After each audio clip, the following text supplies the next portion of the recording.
क्या हो अगर एक मजबूत, शांति से भरा और फलदायक जीवन जीने का राज ज्यादा कोशिश करने में नहीं बल्कि किसी और ही चीज में छिपा हो? चलिए आज इसी गहरे रहस्य को समझने की कोशिश करते हैं। आज की भाग दौड़ भरी दुनिया को देखिए। ऐसा लगता है कि हर कोई बेहतर बनने और ज्यादा हासिल करने और अपनी जिंदगी को खुद ही ठीक करने की एक अंतहीन दौड़ में लगा हुआ है। पर क्या यही सही रास्ता है या ये रास्ता हमें बस और ज्यादा थका रहा है? देखिए, दुनिया हमें एक ही बात सिखाती है, सफलता चाहिए तो और ज्यादा मेहनत करो। लेकिन यीशु एक बिल्कुल अलग, बल्कि कह सकते हैं कि एक उल्टा तरीका बताते हैं। वो ये नहीं कहते कि ज्यादा मेहनत करो, वो कहते हैं मुझ में बने रहो। तो चलिए इस विरोधाभास को और गहराई से समझते हैं। तो आज हमारा सफर कुछ इस तरह का होगा। सबसे पहले हम कोशिश करने के उस तनाव को समझेंगे, फिर हम दाखलता और डालियों की खूबसूरत तस्वीर को देखेंगे। इसके बाद बने रहने का असली मतलब जानेंगे और ये भी कि स्रोत से अलग होने की कीमत क्या होती है। फिर हम देखेंगे कि असल में जुड़े कैसे रहें और आखिर में एक पूरी तरह से बदले हुए जीवन के वादे को समझेंगे। तो चलिए सबसे पहले उस एहसास को समझते हैं जिसे हम सब शायद जानते हैं। लगातार ज्यादा करने और बेहतर होने के दबाव से जो एक थकावट आती है, ये एक ऐसा बोझ है जो हमें धीरे धीरे आध्यात्मिक रूप से बिल्कुल सुखा देता है। अब इस थकावट से समाधान की ओर बढ़ते हैं। यीशु ने अपने शिष्यों के साथ अपने आखिरी सबसे जरूरी पलों में एक बहुत ही शक्तिशाली तस्वीर का इस्तेमाल किया, और वो थी दाखलता और डालियों की तस्वीर। और ये इस पूरी बात का आधार है।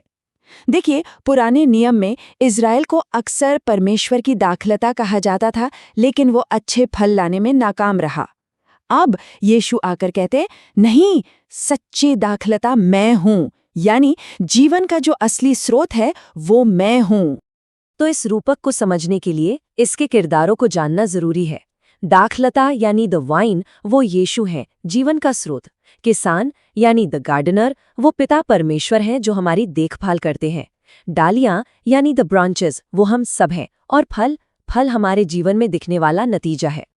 और यही इस पूरी बातचीत का दिल है। सबसे जरूरी बात यह है कि फल लाना मेहनत का नहीं बल्कि जुड़े रहने का नतीजा है। हमारा काम कोशिश करना नहीं बल्कि जीवन के स्रोत से बस जुड़े रहना है। तो ये जो मुख्य शब्द है बने रहना, या जिसे अंग्रेजी में अबाइड कहते हैं, इसका असल में मतलब क्या है? चलिए समझते हैं कि ये जुड़ाव पर आधारित जीवन आखिर असल में दिखता कैसा है। बने रहने का सीधा सा मतलब है ठहरना या वास करना।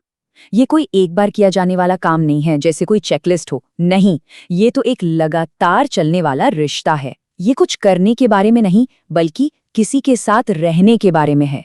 इसे समझने के लिए एक बहुत ही आसान आज के ज़माने का उदाहरण लेते हैं। सोचिए एक फ़ोन जो चार्जर से जुड़ा हुआ है। देखिए, फ़ोन को पावर पाने के लिए कोई मेहनत नहीं करनी पड़ती, है ना? उसे बस चार्जर से जुड़े रहना होता है। पावर तो अपने आप आती है। जिस पल वो अलग होता है उसकी बैटरी खत्म होने लगती है। आध्यात्मिक तौर पर हमारे साथ भी ठीक बिल्कुल यही होता है। अब इस बात के महत्व को समझते हैं कि ये बने रहना सिर्फ एक अच्छा विचार क्यों नहीं है, बल्कि ये एक बेहद जरूरी चीज है।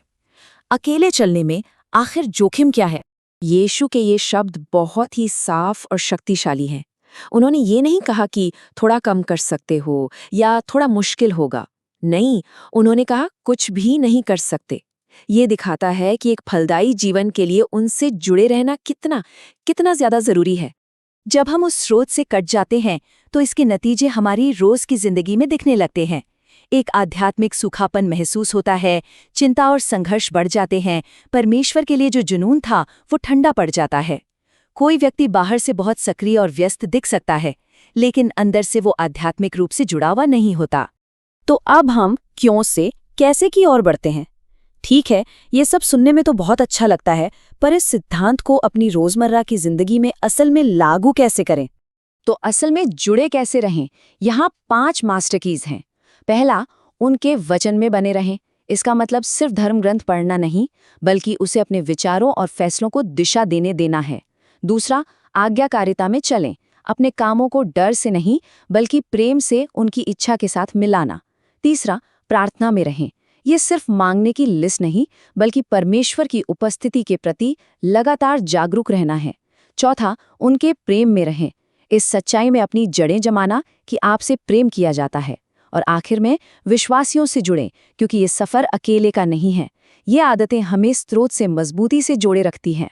जब कोई व्यक्ति सच में मसीह में बना रहता है तो उसका जीवन अंदर से बदलना शुरू हो जाता है। चलिए देखते हैं कि इसके अद्भुत परिणाम क्या होते हैं। सबसे पहला नतीजा है एक ऐसा आनंद जो हालात पर निर्भर नहीं करता। ये कोई अस्थायी खुशी नहीं, बल्कि एक गहरा और स्थिर आनंद है जो उस निरंतर जुड़ाव से आता है, चाहे बाहर कुछ भी हो रहा हो। दूसरा नतीजा, प्रार्थनाएं ज्यादा असरदार हो जाती हैं। क्यों? क्योंकि जब हम उनमें बने रहते हैं तो हमारी इच्छाएं धीरे धीरे परमेश्वर की इच्छा के साथ एक होने लगती हैं। हमारा दिल उनके दिल को दर्शाने लगता है। और तीसरा नतीजा है एक ऐसा जीवन जो स्थायी यानी अनंत फल लाता है। ये अस्थायी सफलता से कहीं बढ़कर है। ये एक ऐसा जीवन है जिसका असर हमेशा हमेशा के लिए रहता है। तो अंत में हम इसी तुलना पर वापस आते हैं। एक रास्ता है प्रदर्शन और थकावट का, और दूसरा रास्ता है रिश्ते और फलदायकता का। एक रास्ते पर हम परिणाम को मजबूर करने की कोशिश करते हैं और दूसरे पर हम स्रोत से जीवन को बस प्राप्त करते हैं।